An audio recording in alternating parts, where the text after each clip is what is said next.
joined by Callie. Hi, everyone. I'm coming to you right here from my home in Maine, just across the bridge from Portland Stage. I'm glad to be a part of this.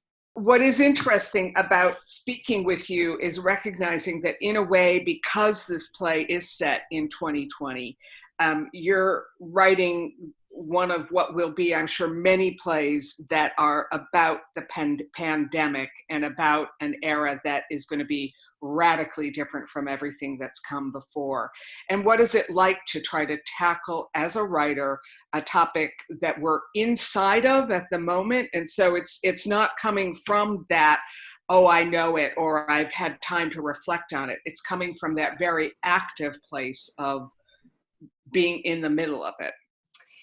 Yeah, so when I write a play, I usually have more questions than answers to begin with. That's the kind of play I want to write. I feel very strongly that the day I start to write a play where I already know the answers is the day I write a really bad play. So to have questions right now is very stimulating. I don't know some of the answers to them yet. I don't know. It's very hard to contextualize something as it's happening. I am devouring journalism, and I put limits on how much I watch and read, but I am a sort of a deep thinker, and so I'm trying to digest a lot of different perspectives and experiences and recognize right now I'm faced with my own privilege in terms of I have a job that I can work from home. I have my health. I have so much that I'm grateful for. And I'm very aware that there are people who have none of those things. And, so it's hard when you're an artist, you're empathetic, I think, probably by nature.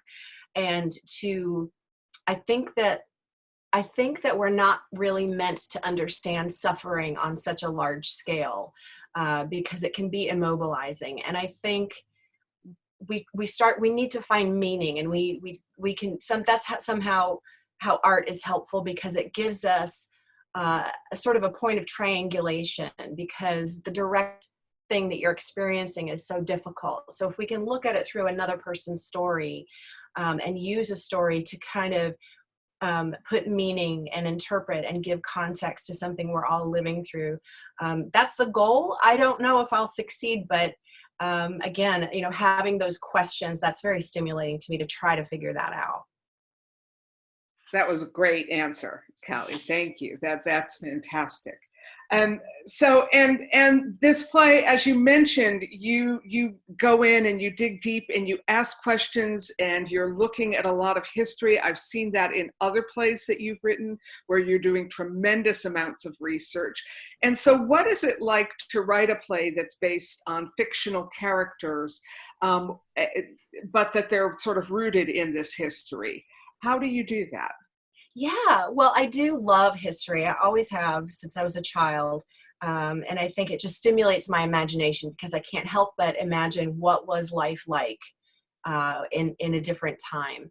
And so I love the research phase, but there always comes a point where I have to set it aside and really honestly kind of forget it, because what I'm writing is people who, no matter what time period they lived in or what situations they were in, they have passions and dreams and fears and flaws. And I need to create characters that feel very present, whatever time period they're in.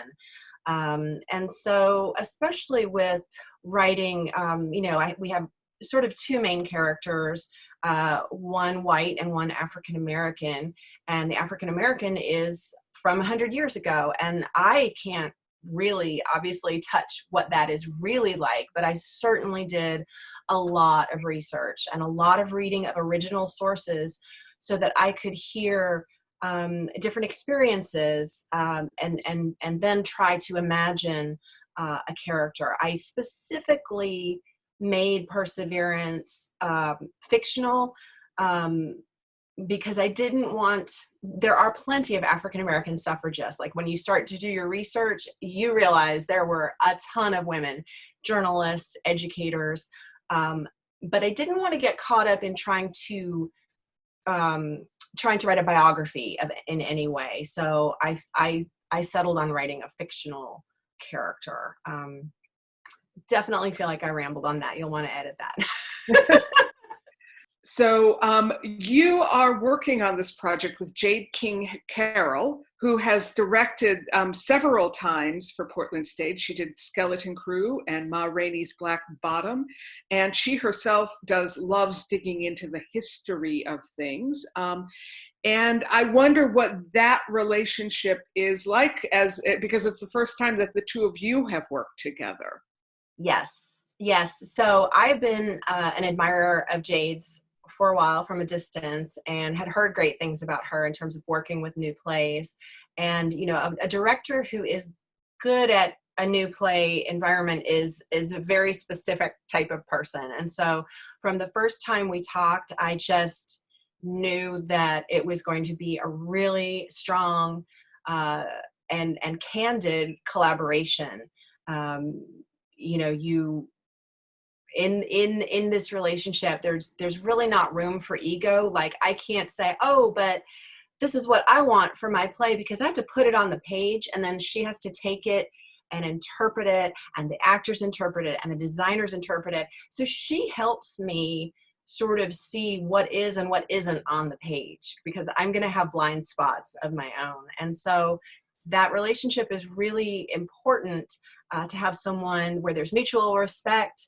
She's so smart and very thorough, a very deep thinker as well. And so I love talking to her, and you know, not just about the play, but just sort of socially, just getting to know her a little bit has been really great, and important to have that connection. She and I are both sheltering in place alone right now too, so we sort of have this really interesting relationship right now, working on the play, but also just connecting as human beings. And so I'm really glad to be working on the play with her.